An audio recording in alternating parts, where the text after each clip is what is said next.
So welcome everyone. I'm Jeff McCracken-Houston. I'm the chair of the Fabians branch in Victoria. And we're putting this event on, but it's a national event. So we've got people joining us from all over Australia. So welcome.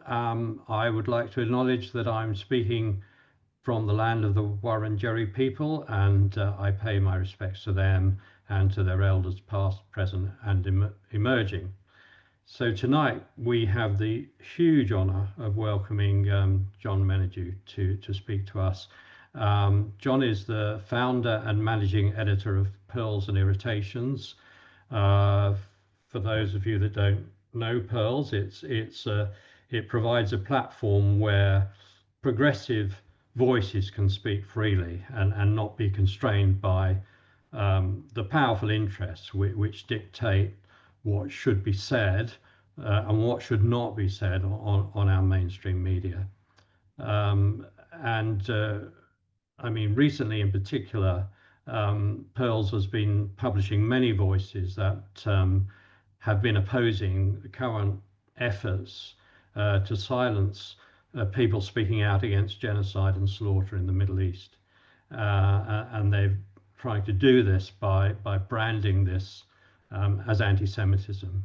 And that is a proposition that is offensive to many people, and particularly to Jewish people like myself, who find this particularly offensive and quite dishonest. Now, as well as John's work at Pearls, he's had a long and distinguished career in public life. He was formerly private secretary to Gough Whitlam.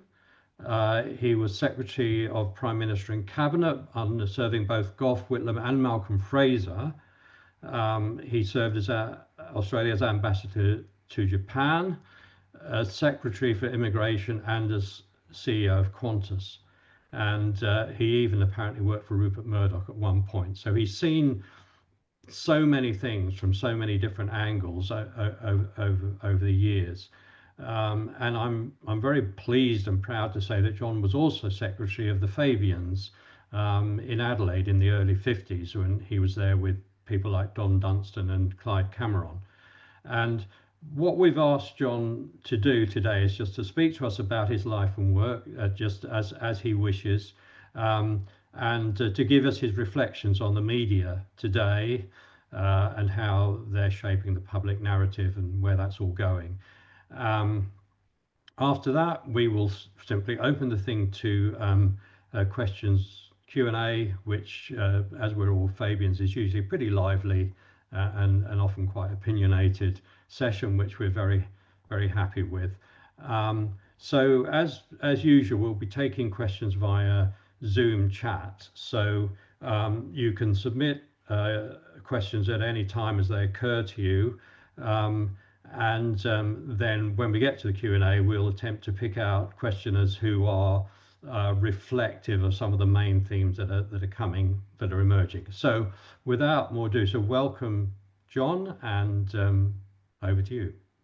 Good. Thank you, Jeff, and good to speak to members of the Fabians and others. As Jeff mentioned, I had an early association with the Fabians in South Australia, where most of my political life, where it began. And even Rupert Murdoch spoke at the Fabians in Adelaide. I was secretary, but Rupert spoke some time before I joined. But as Jeff mentioned, Don Dunstan, Clyde were important figures in my political development in South Australia. And of course, I think particularly Don Dunstan and the role that he played later in the abolition of the White Australia policy. But what I'd like to speak to is about, in addition to the Fabian work that I was involved with, particularly with Race Matthews, is to describe some of the turning points in my life that I believe were influential. And I think it was Aldous Huxley who said, experience is not what happens to you, it's what you do with what happens to you, how you respond to it. And there are various influences and experiences in my life that changed my thinking and my attitude, and particularly in the political and public area, as well as some private matters. My early association with the Fabians, or main association, was as secretary of Gough Whitlam. The party at that stage was basically devoid of policy. We were in the middle of the split with the DLP and the Catholic DLP breakaway. And Gough was anxious to develop a new policy framework for the ALP. He often referred to the party platform as the Old Testament, and he wanted to write the New Testament, which was policy development. And with his encouragement and leadership, together with Sol Ensel in Sydney, Race Matthews and others in Melbourne, we developed a range of policy groups that developed through what I started, and then Race followed when he joined Gough Whitlam, and I'd recommended Race to Gough Whitlam when I decided to leave at the end of 1967. But we did set up a range of policy groups almost across the political spectrum of about education, transport, foreign policy, defence, and particularly health. And if I could briefly mention how, in fact, Medicare came about, was very much through the work grounded initially by the Fabians. I read first an article, or not an article, a booklet or a pamphlet put out by the Fabians in Victoria by Moss Cass about health policy. And I followed that up with Moss in the development of the health policy, which later led on to Medicare.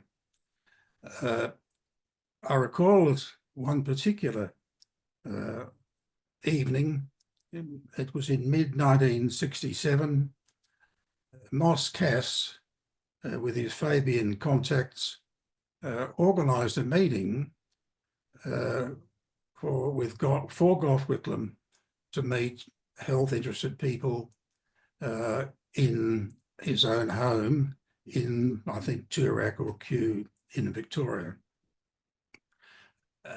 Moss invited two young academics, if I could call them that, John Deeble and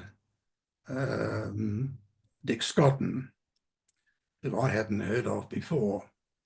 And he described to Gough and to others that were present a public health insurance scheme which later became Medicare. That meeting was held in the winter of 1967 in Melbourne, and it wasn't until 8 years later, on July 1st, 1975, that Medicare cards were rolled out across Australia. That meeting was basic in the health policy and Medicare that developed after that. But it took several years before it came to fruition. And then, of course, Malcolm Fraser abolished it, and the Hawke government then re-established it with some refinements later. The Fabians were very important in those early days of developing those policy advisory groups. A lot of academics, some retired people and Labor supporters who were frustrated that there wasn't an opportunity to make a contribution to the ALP and policy development. That laid the basis, I think, for so much of what Gough Whitlam was able to offer to the public in 1972. Maybe there was too much policy development, and policy became a priority rather than addressing some important political issues at the time. But anyhow, that's in retrospect.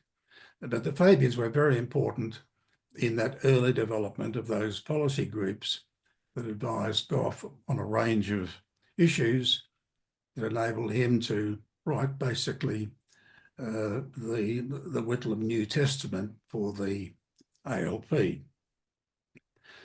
But if I could come to those issues that influenced me, experiences I had that formed so much of what I was able to do in public life. They were what I would call turning points. I was brought up, as people like John Button, even Bob Hawke, in a Methodist manse or a vicarage. And the values that I learnt then remain with me ever since. Caring for the outsider, the foreigner, the widow, the orphan, the outcasts. That, my understanding of that and those values of equality and dignity of people come from that upbringing in a Methodist manse. But in the country towns where my father was the minister, it was very largely conservative. And my family was not political in the sense that maybe I'm political today, but they imbued those values to me.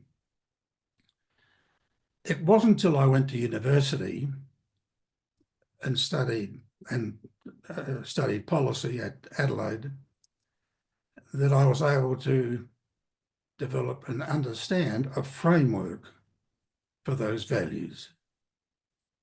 And that framework led me on to social democracy, socialism, democratic socialism, even Christian socialism, given the background from which I came. That's where my political interests began. It was through the university and a lecturer or a professor, W.G.K. Duncan, who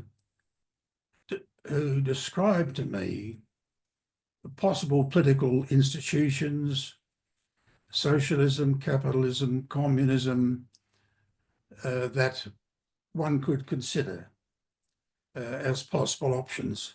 I knew he was a political lefty, but he didn't push it. And the crafting of his lectures was asking questions. Have you considered this? And there was this opportunity. Why do you think that happened? Why did people have that particular view? I found it very frustrating initially to have a lecturer who was kept asking me questions. That wasn't the way I'd studied up to that point.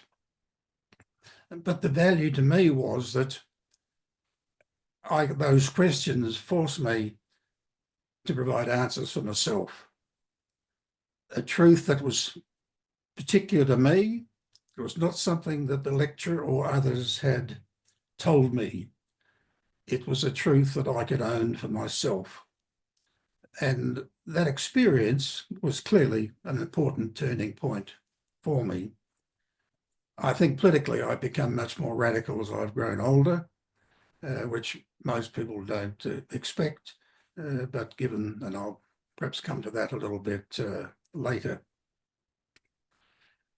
Another turning point was the opportunities I had in education. I never expected to go to university. My father, very keen for my future and very helpful, suggested jobs as a PMG linesman, or as a bank, or as a clerk in the ES&A Bank in Narracourt, South Australia. But almost by good luck, perhaps, my father knew that I was interested and reasonably good at sport. So he, together with old boys at Prince Alfred College that were living in Narracourt, inquired of them about the possibilities of a sports scholarship at Prince Alfred College. And that's how I came to go to Prince Alfred College, because of my interest in sport. At that college opened up to me a world that I'd never considered, away from the parochialism, sectarianism and racism of country South Australia. But young people my age who came from very different backgrounds, who had very different attitudes to me. I didn't agree with many of them, but it opened up a new world. In particular, there were two friends, the Hambley brothers, who had also come from a Methodist manse, and they naturally expected to go to university. And I thought, well, if they can do it, I can do it too. And it was their influence that was a turning point took me to Adelaide University. I wouldn't want to overstate it, but if I could paraphrase Neil Kinnock, a former leader of the British Labour Party, who unfortunately never became Prime Minister, he said to me that he said that he was the first Kinnock in 1,000 years to go to university. I don't know whether paraphrasing that for myself was actually literally true, but it was a significant influence. At university, I went as a resident at a university college, and I roomed in my first year with 3 Malayan students at the time, from Penang. That changed my life. I'd come from white Australia, in country towns. I don't think it was even a Chinese restaurant. We were steeped in white Australia. My father was probably, I don't think, overtly racist, but he often referred to good people, pleasant people. He's a very good white man. That was the ethos and background that I brought when I went and roomed with 3 Malaysian students, and they changed my life. They held a mirror up to me of what my views and how different theirs were, and their aspirations, their background was fundamentally different. And that was a turning point. And from that point on, ending racism, ending white Australia, refugee programs became a very much important part of my public life. In Japan, I should mention one feature of my association I'd had with Don Dunstan, and then of course later with Gough Whitlam, was that from that background, and particularly Don Dunstan's concern about white Australia, the ALP platform, which included white Australia, was changed, and white Australia was abolished for the party in 1965 at the ALP conference in in Sydney. But to follow that that trend in my life, in Japan, I was dogged across the board with White Australia. That was probably, well, I thought pretty rude for the Japanese to be talking about racism and pointing to Australia. But there was a history there which was important, that during the Tokugawa period before the Meiji Restoration, Japan was closed to the world, except through a few ports like Nagasaki and in Kyushu generally. But that, with the Meiji Restoration and its influence in the second half of the 19th century, Japanese were able to migrate for the first time for perhaps 250 years. And many migrated to Brazil. And there's still a very large ethnic Japanese population in Brazil. But at that time, for the first time when Japanese could migrate, they couldn't migrate to Australia because of White Australia in the latter part of the 19th century. So that White Australia policy and our policy stayed with them, and it dogged me all across Japan. Whenever I spoke at a public function extolling the virtues of Australia, they'd politely say after perhaps a few drinks, well, that's very nice to hear, Ambassador, about Australia, but what about White Australia? And as best I could, I explained that things were changing. When I came to the end of my period in Japan, Malcolm Fraser was visiting, and amongst other things, when he was leaving, he said to me, "John, what do you want to do when you come back to Australia?" And I said, "I want to come back and help bury White Australia." And he said, "You're on." It was as quick as that. And they were Malcolm's exact words, "You're on." And I was back heading the immigration department within 3 months. And that was a transforming experience with Malcolm Fraser and Ian McPhee. Gough Whitlam had, through the Racial Discrimination Act, made racism illegal. But the new policy of openness to migration by all races was not put to the test because there was minimal migration or refugees coming to Australia during the Whitlam government period.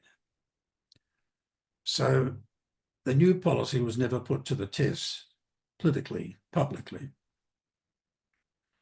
But Malcolm Fraser did that with Ian McPhee, and as Secretary of the Department, I had the honour, if you like, of being part of that process of bringing to Australia through later family reunion and special departure program to overcome boat arrivals, about 250,000 Indo-Chinese came to Australia over half a dozen or so years. And that broke White Australia.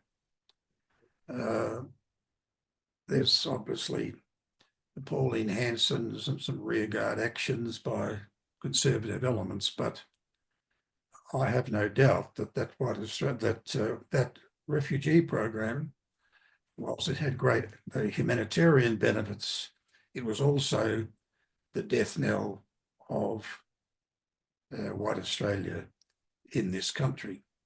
And I regard that as one of the most meaningful jobs and work that I've done in public life.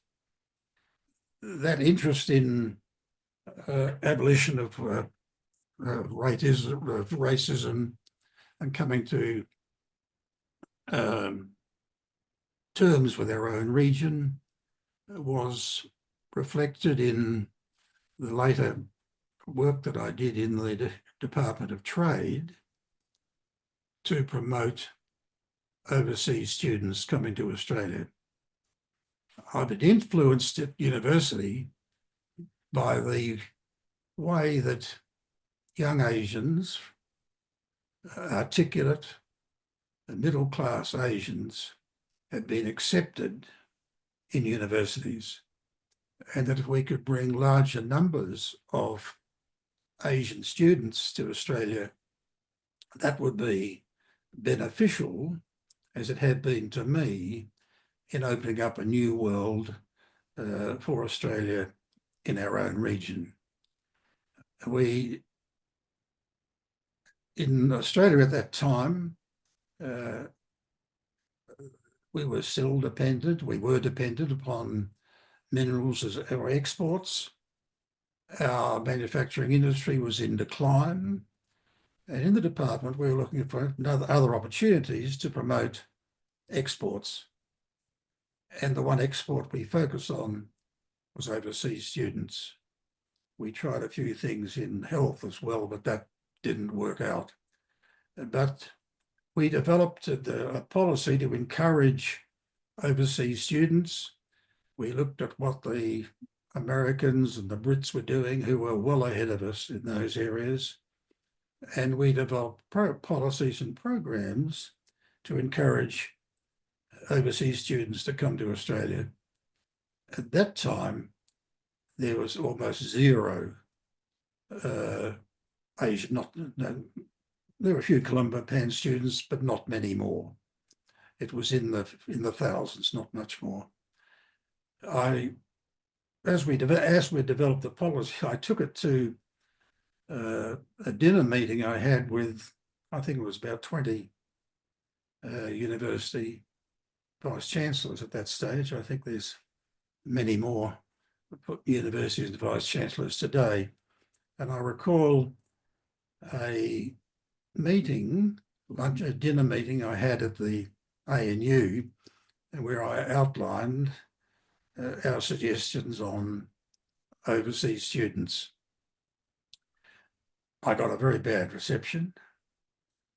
Sometimes you remember the speeches you make that are useful, but you also remember those where you didn't get the pitch right.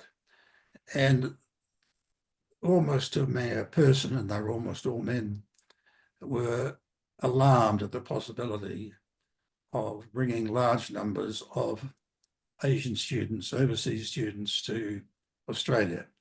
That they saw it as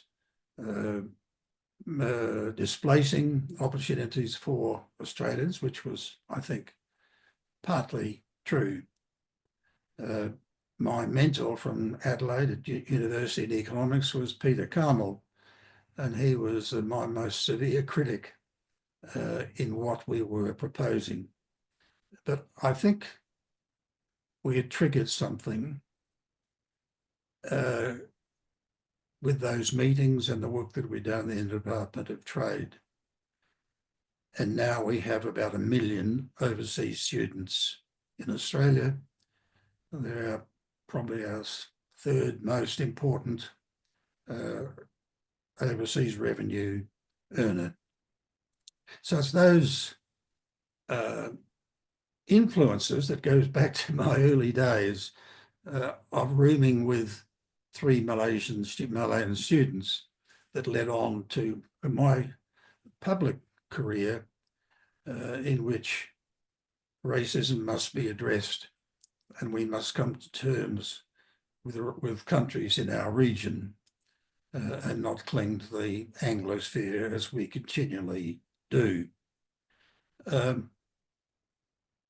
Not surprisingly, another important turning point for me was the dismissal. I was much too trusting. Perhaps that was the way I'd been brought up to believe, perhaps very naively, that my betters were somehow trustworthy people. In the dismissal, I found that that was not the case, that High Court judges were not trustworthy or honest. A Governor-General was not honest. The palace, the Queen, was not honest. They deceived the Australian Prime Minister and many others as well, of course, including Rupert Murdoch. That, I guess, made me more radical, lost trust in people in power. I had another experience even about a year after the dismissal. I was then Secretary of the Department of State with Mick Young, and I was an ex officio member of the Order of Australia Council. As a member, I suggested that the council should consider an award for Lionel Murphy, who was then deceased. Oh, sorry, no, I got the dates wrong. No, he was not. This was 1976. The Chief Justice,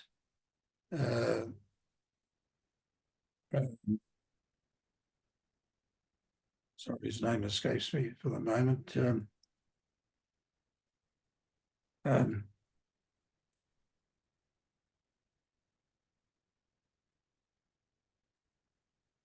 Anyhow, I'll come back to it in a minute. It'll come to me.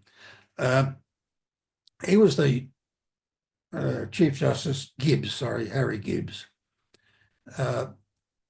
And he said to me that perhaps it would be okay, he would rather speak to Lionel Murphy first before we proceeded to any discussion or decision about Lionel Murphy, who, in my view then and now, was an extraordinarily effective and active Attorney General in so many areas, including race discrimination, family law, and many others as well. At the next meeting of the Council, the Order of Australia, Harry Gibbs, the Chief Justice, told me and the Council that he'd spoken to Lionel Murphy and Murphy was not interested. And I let the matter rest. I assumed that Gibbs had spoken to Murphy. Some years later, when I was on the board of, when I was with Qantas, I was speaking to Ray Geetzold, who was an old friend of Lionel Murphy, and Lionel had died at that stage. And I said that we're discussing the Order of Australia, and I mentioned to Ray Geetzold I was surprised that Lionel Murphy refused an order. He said that he was surprised also, but he said that he would speak to Lionel Murphy's wife, who was alive. And he did that. And at the next meeting at the Qantas board, he said to me, he'd spoken to Lionel's wife, and she believed that he had never been offered that award, an award in the Order of Australia. I'm satisfied that the Chief Justice lied to me. Another example of the trustworthiness of people in senior positions in Australia.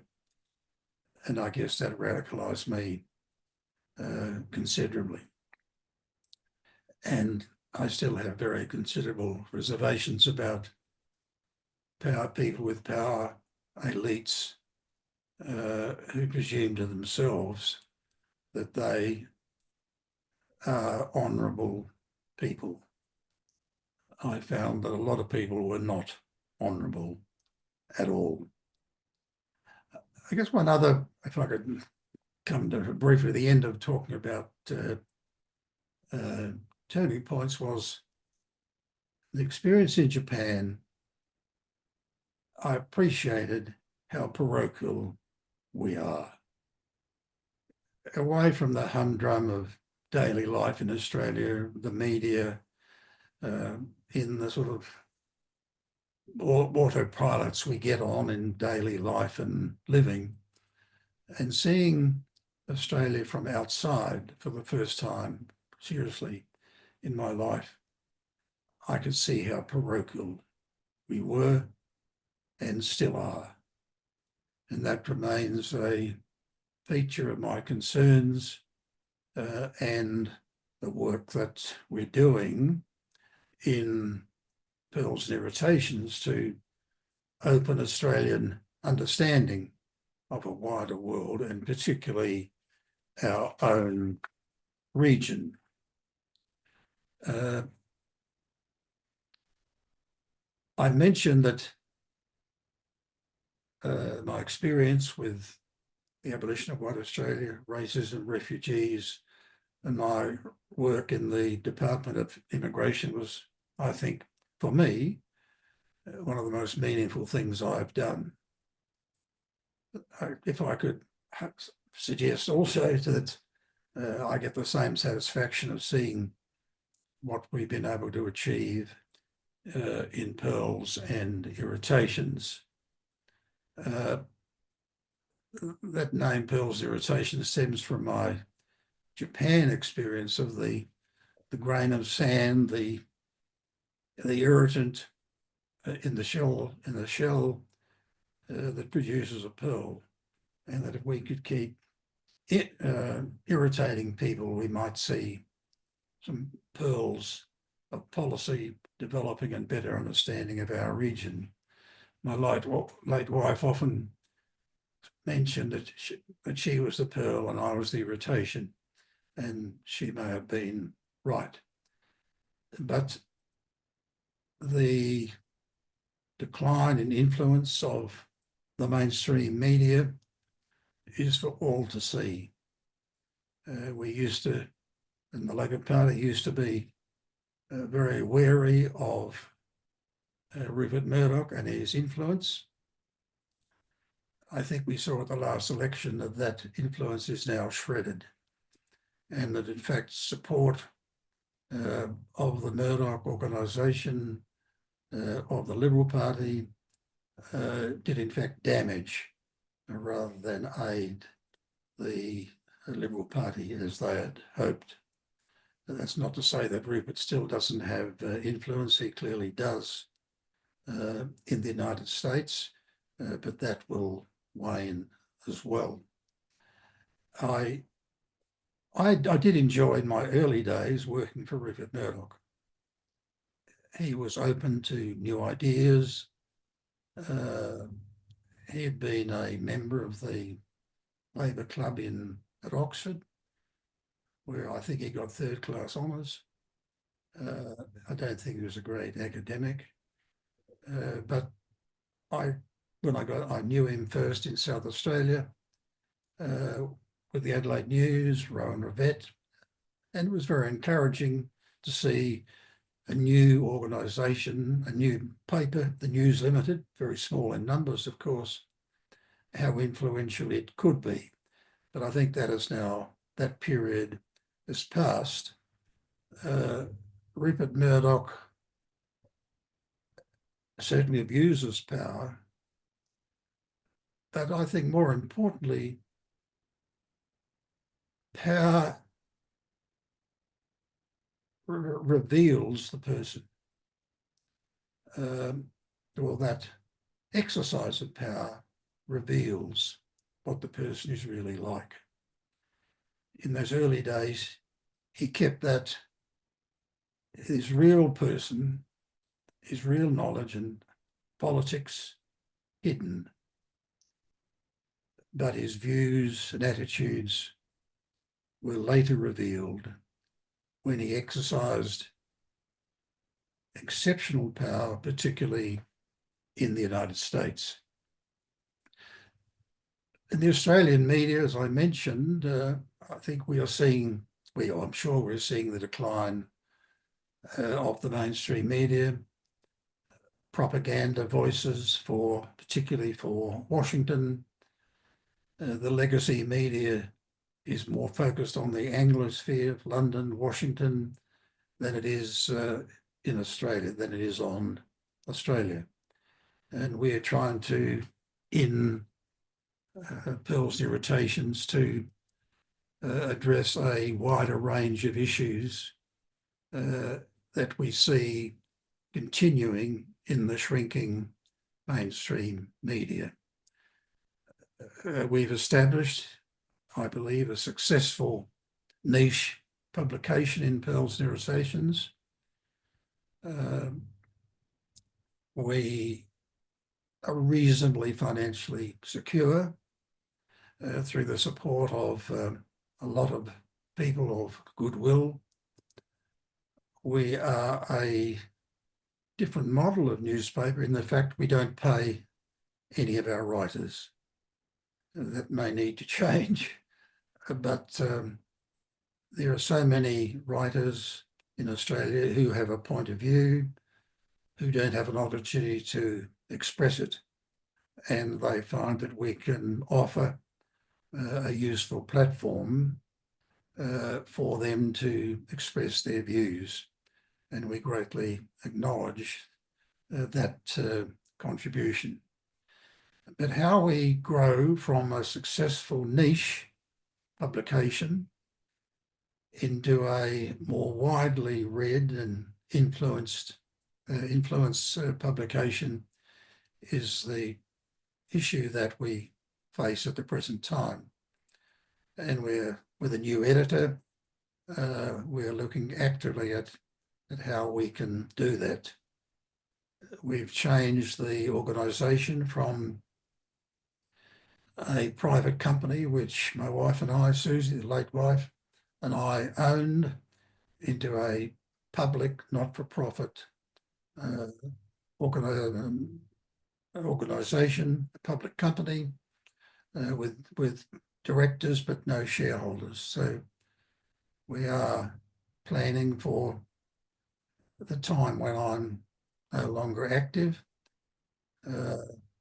I'm not doing as much as I used to do on Pearl's Irritations.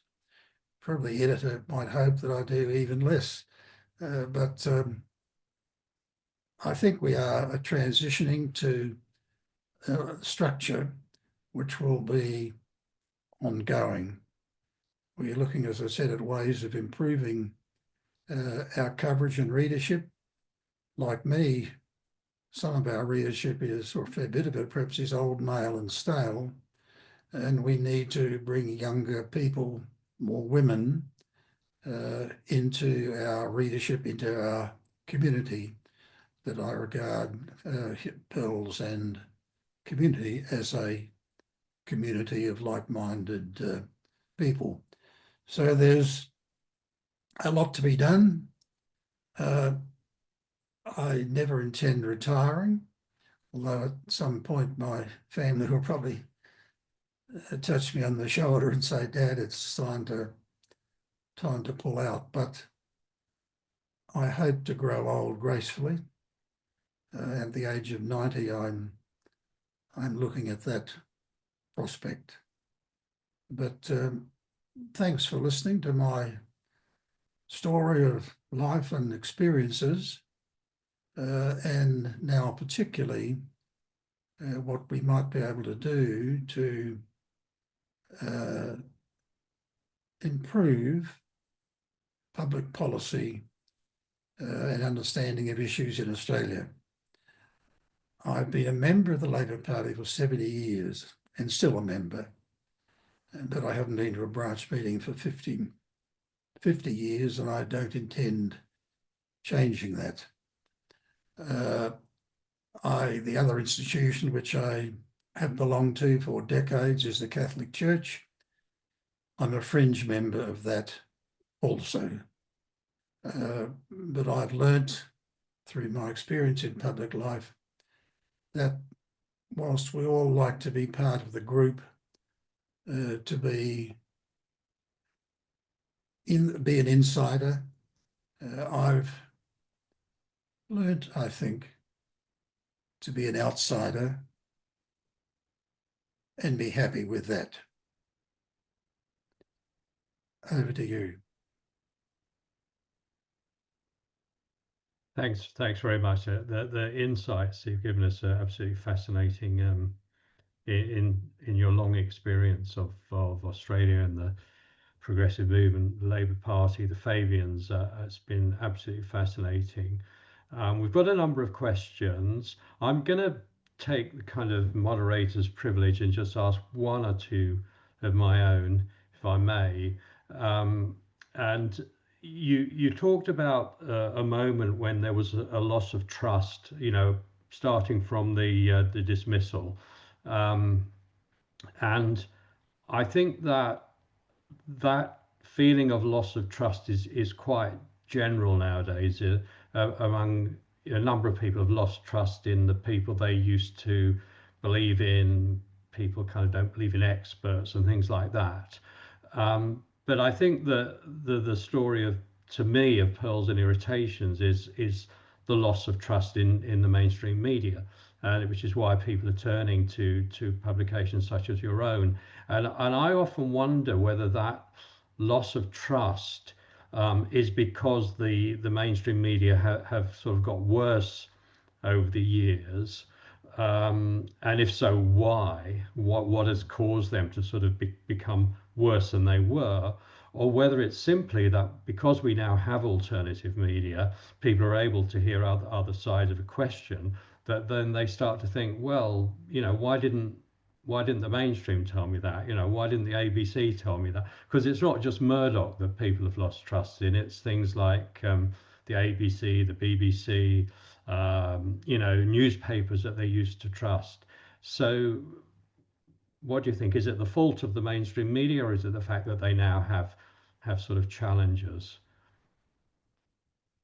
I believe it's a fault of many of our institutions and the failure of leadership in them.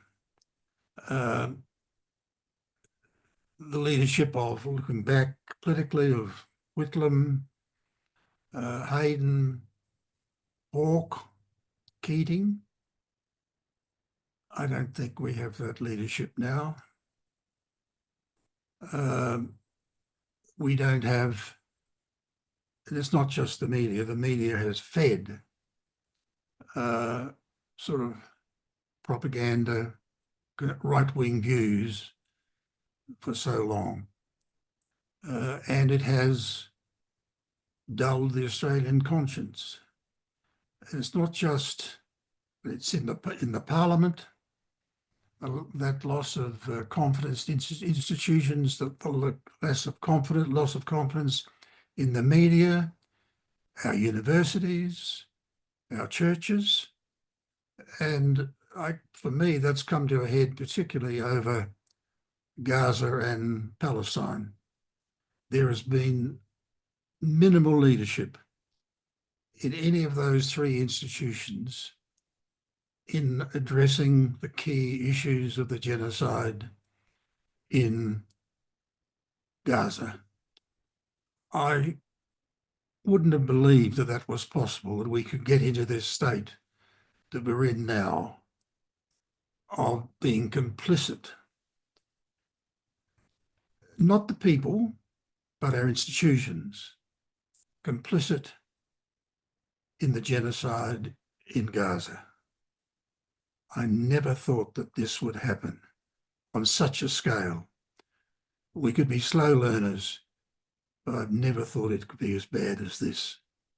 The media have been a major contributor to it by all sorts of means, by selective use of news, the way they're presented, not even prepared to use the word genocide, never giving us context for what happened on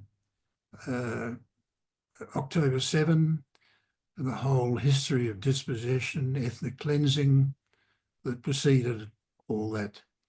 So we are unfortunately, I think badly served by our institutions.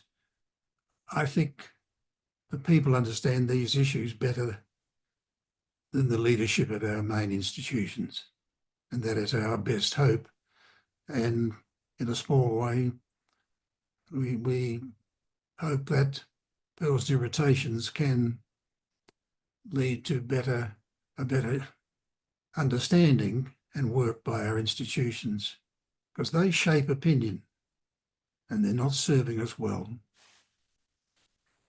Yeah, here.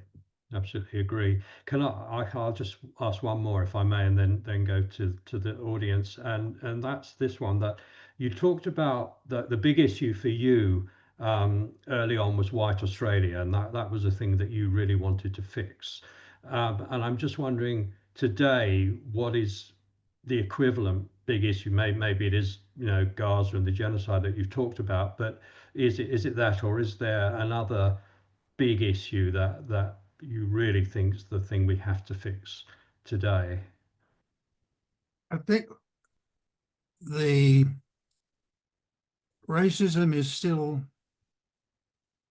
very much part of the Australian psyche in terms of our own region and the way that we can be manipulated to be fearful of people that are different. Conservative governments have done that in Australia over boat people. Malcolm Fraser showed leadership on it. We've had a succession of later prime ministers who didn't show leadership on that question. Our fear of Asia is a fear of, it's going back to the yellow peril, and it's still with us and easily exploited. And that's why we cling to the United States as a protector. We're frightened of our own region, so we seek an external protector. And we have to shake that view that we have to rely on external power like the United States. The end of our relationship, or at least the relationship in its present form, with America would do a great service to this country. And we're seeing it happening before our eyes, that the United States has become a discredited country, and that it may be helpful, in fact, for us to realise that our future is making and building relations in our region and not with an external foreign power that is in serious decline. Clearly, the United States is in decline. What form the world and geostrategic situation will follow and how that will be birthed is hard to see. But that race legacy that we have which we've had through our geography, hinders us in our relations with our own region. So it's still there. That needs addressing. And it's not just the abolition of white Australia, although that has played an important and improving part in coming to terms with our region, but we've got an awful long way to go. I have to say, I thoroughly agree with that as well. So I'm going to give the floor to some people in our audience, and I'm going to start with Scott Rawlinson. Now, Scott, if you can manage to unmute yourself and ask your question, that would be good. Otherwise, I mean, I can read it out. But Scott, are you there? Let's just Hello. give Scott a moment. Brilliant. Go ahead. So, yeah, I'll just go to my question. So what words do you have for young people who feel I put in quotations, democratic institutions we have, representatives, Parliament, etc., don't properly provide a democracy and instead suit the interests of profit and powerful individuals over community, general population, and that we have to dramatically overhaul our system at the root.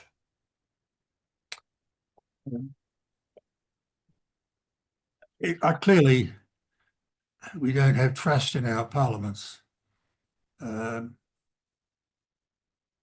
I've often thought that the political leader that makes reform of the parliament a key election issue would reap a considerable political dividend. No one has yet attempted it. There's some areas where some progress has been made in the Anti-Corruption Commission, for example, but very little in electoral reform. The committee system of the Parliament is badly used, and I think there are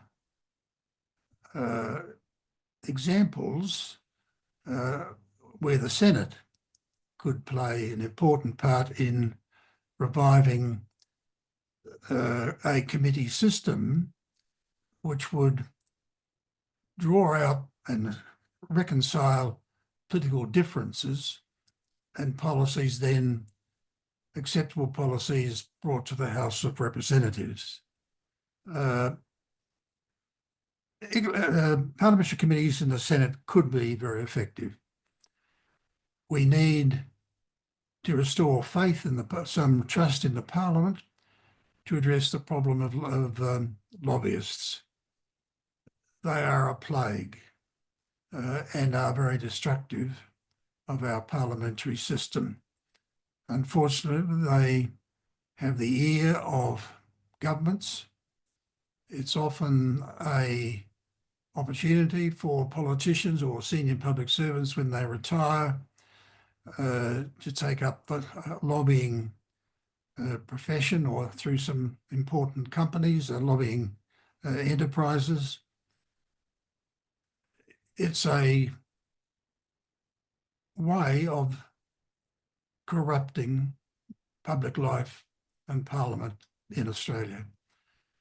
Some states, New South Wales, have made some progress, but there are a lot more can be done to address the scourge of lobbying and the corruption that it makes of our parliamentary system. It would require leadership by a Prime Minister. I've suggested from time to time that just as Bob Hawke and maybe Anthony Albanese is looking at round tables in Parliament of outsiders to address important public issues, which Hawke successfully did with his price and incomes accord and the social wage, that a similar round table in Parliament inviting outsiders to participate ways in which we could improve our parliamentary system. Members of Parliament won't do it on their own. They feel secure in that system. It needs bringing outsiders in a Hawke-type round table to discuss ways in which we can improve our parliamentary system and our trust in it. And particularly, I think, how we can curb the abuse of power by lobbyists in this country. Thanks very much, John. I'm going to next give the floor to Jane Kenway. So, Jane, I'll just give you a moment to unmute yourself, if you can do that, and ask your question. Yes. Can you hear me? Yep. Yeah. Hi, John. My question's about the Gillian Siegel report on anti-Semitism, and have you had a chance to have a look at it? Jeff, could you repeat that for me? Sorry. Sorry, it's a question about the Gillian Siegel report on anti-Semitism, and Jane has started off. She's got a question about it, but she started off by saying, "Have you actually read it? Have you had a chance to read it yet?" I think I understand it. Yeah. Okay. Well, I'll continue my question then. Sorry. Basically, it's a report on anti-Semitism that she has given in her role as envoy in opposition to anti-Semitism, and it's just been tabled, and the not tabled, but the Labor government has just launched it, and it involves a huge amount of overreach on her part, whereby she anoints herself as somebody who might well offer report cards on universities and so on and so forth. I mean, it's really overreach in every way, particularly around universities, public media, school education, and so forth. It is a Zionist document in every way. And there's been a huge pushback from a whole range of Jewish groups, a whole range of Palestinian support groups. At the same time, there's been a lot of washback around what's happened with regard to her husband, who is a major funder for Advance, the right wing group. So the Labor government has now got this document. They're big on anti-Semitism, so they say. So I'm wondering, on the basis of your experiences of having worked behind the scenes in government circles, how do you think the government should best deal with it? So you're referring to the Siegel report? Yeah. Yes. My hope is the government will just ignore it. Mm-hmm. And that means, I think through various means, to keep up the pressure publicly and by whatever means possible to combat it. That report is disgraceful. And the way the government has responded to date is disgraceful, as it has been on the whole Gaza issue from October 7 onwards. The most effective answer to that report is from members of the Jewish community themselves, not from outsiders like me, although we'll be doing our best, but we're ever to give a voice to the considerable number of people of Jewish persuasion and religion who are concerned, as you and I are, about the disgraceful performance and behaviour of Israel and its supporters here in Australia. They're far more effective, I think, the Jewish community, and there are many of them speaking up. The ongoing issue, which we also have to face, is the power of the Zionist lobby, which dictates to parliamentarians, the media, uses many, many devices to demean opposition, take them to court, take them to the Human Rights Commission, threaten members of Parliament. That lobby group is the most powerful in Australia, more powerful than any sort of economic pressure groups, lobbying groups like the Business Council of Australia. So much of that lobby group serves Israel rather than Australia, Israeli interests rather than Australian interests. That's one issue I'm sort of considering at the moment how we can address that issue, how to counter that lobby group. Whether it might be a people's tribunal where with established good leadership persons, submissions could be made as to how to manage and control and that Israeli Zionist lobby group. It frightens MPs, it really does. It frightens the media, and it has not been addressed as yet. So that's another area where I think longer term work must be done. Thanks.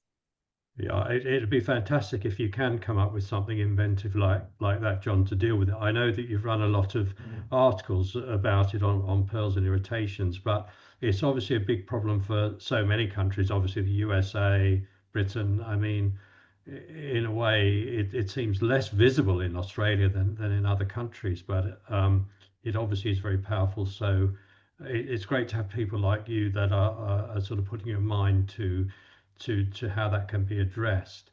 I'm I going think to, also I might add that it's yeah, the main supporters, of course, are the former colonial groups such as countries, Australia, New Zealand, Canada, United States, who are supporters of Israel in such unflinching terms. The colonialisation, we understand, we inflicted that on our own Indigenous people, and we're now complicit in helping Israel do it to the Palestinian Indigenous people. And added to that, of course, are countries like Germany, who feel that their history in the Holocaust, that they are debt to Israel. All of those Western powers are doing a great service long term to Israel, in fact, as well as presently to the Palestinian people. yeah, and of course damaging our standard in our standing in the wider world. Yes, It's really, I don't think we can yet appreciate the damage which Israel is doing to itself and the consequences of that for its supporters, such as Australia. yeah, absolutely agree. I'm going to give the floor to someone who's got a slightly different question.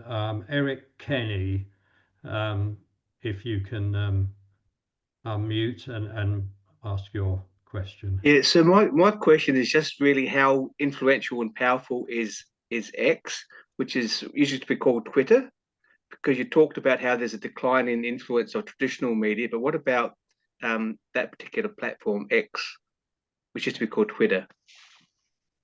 And especially since Elon Musk, who's the owner of it, wants to establish a political party in the United States. I'm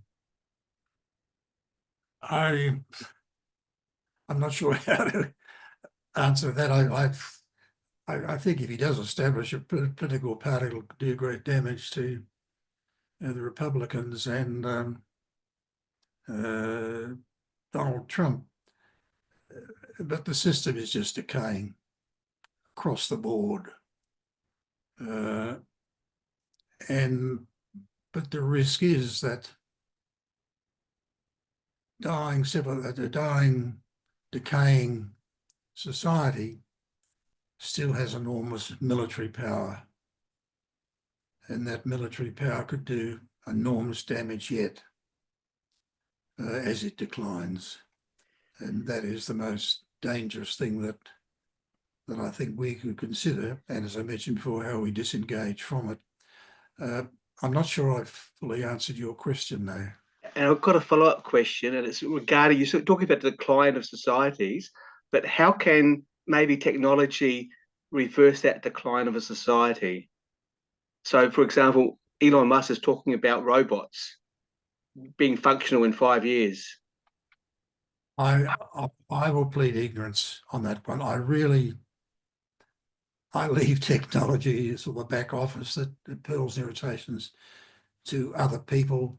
I don't fully understand social media, but I know it's very, very important. So we need help in that area, how we can more effectively engage in it, despite the risks and problems that it presents. For a while, I was putting short messages up on social media. I'm not sure that it was very useful, and I've discontinued it. We advertise on social media. We haven't yet fully understand the traffic and the interest that's generated, but we are, I must confess, babes in the wood yet on social media and how we could use it in the future. But I'm relying on others to help. Can I ask a bit of a follow-up to Eric's thing about Twitter X, that Elon Musk sort of declared himself as a free speech absolutist, because there'd been a lot of censorship on Twitter, and he said he'd end that, but is there such a thing as free speech absolutism? I mean, do you think Musk is a free speech absolutist is one question, but is there really such a thing? Or do we not all just, on our various different platforms, we platform things that we feel comfortable with? Do you have any comments on that whole question of free speech? I can't really answer that adequately because I'm a beginner on social media. It offers great opportunities, clearly, but also great risks, and the censorship that we see from Musk and from others, the power of the technocrats in the United States. I'm not sure how we address it. Sorry. No, sorry, it's a difficult question. I don't know the answer at all. I'm going to throw to one more person, and which I think I suggest will be the last question. Again, it's a different topic, and that's Peter Norden. So, Peter, if you'd like to unmute yourself and ask your question. Hello, John. John, my question's about social cohesion. I'm wondering what you see as the greatest threat to social cohesion in Australia today, and then what key strategies you'd promote to address a more unified Australia in the coming decades.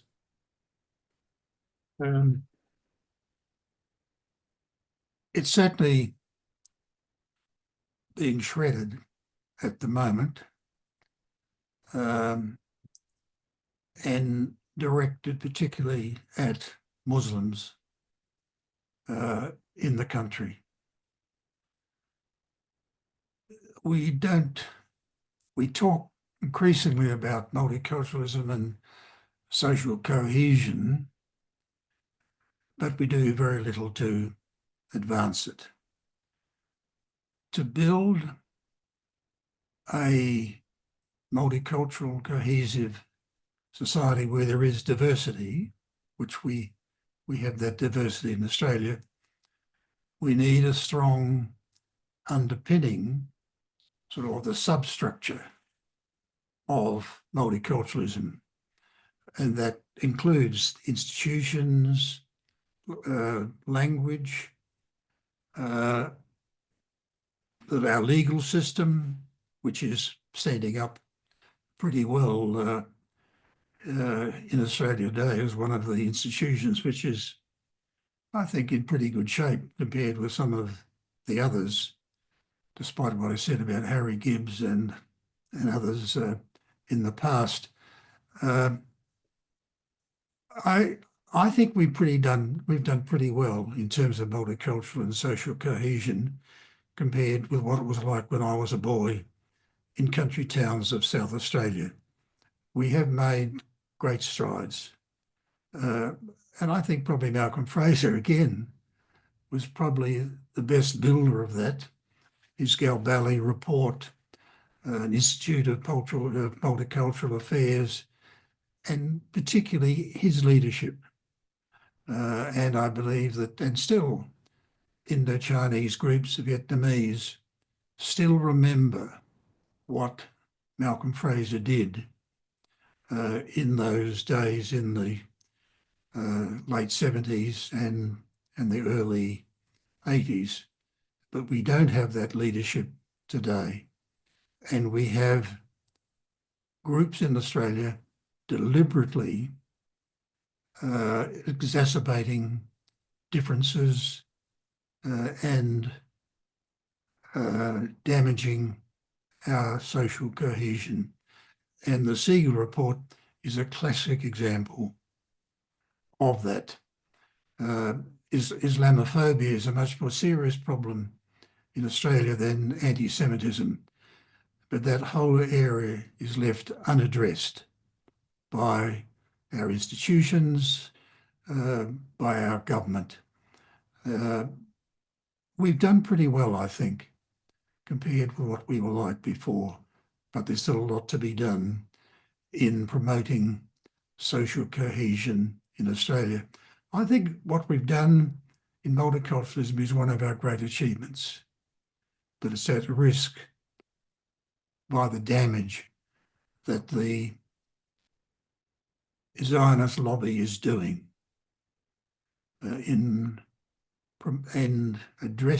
focusing on Palestinian, Israel, their problems. If there's an element of racism in that,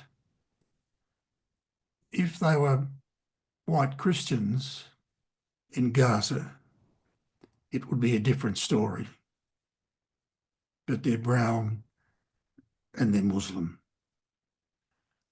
So we have a lot to go yet to helping with others address the problems of social cohesion, of caring for the outsider and giving them the dignity and respect that they deserve, not losing the features of their background, their religion, their language, but grounded and based on a substructure of institutions which we all honour and respect. Thank you very much, John. That'll be the last question, except I'm going to read out one comment from the chat from someone who calls themselves iPad, who says, "We are listening tonight to a great Australian in short supply at the moment." I think that we really have been privileged. So thank you very much, John, for coming to this event, for everyone who's here, if you're not already a reader of Pearls and Irritations, just put it into your browser, Pearls and Irritations or johnmenadue.com, and enjoy it. The other thing to do, if you're not already, is to join Fabians. If you've enjoyed tonight and the sort of things that Fabians do, and someone might helpfully put the link in the chat for how to join, but it's on our website and so on. So I just want to give you a little heads up on what's coming down the track. Our next event is going to be on Wednesday the 20th of August at 7:30, also on Zoom, and we're going to have Cameron Murray, he's an Australian based up in Brisbane at the moment, who wrote a fascinating book called The Great Housing Hijack. Actually came out last year, and described as talking about the hoaxes and myths keeping prices high for renters and buyers in Australia, and further talks about how vested interests pull the strings on the property market in Australia, and he really does offer a solution for genuinely affordable housing for those who need it. I've found him absolutely fascinating.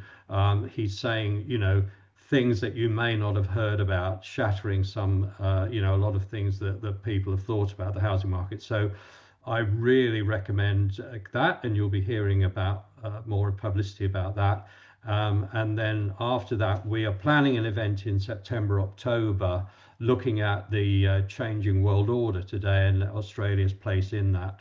And we hope to have Clinton Fernandez to speak to us, and his new book called Turbulence, Australian Foreign Policy in the Trump Era is coming out at that time, so it's very well timed. So we hope that will be, and we might possibly have another speaker. So there's lots of good stuff coming.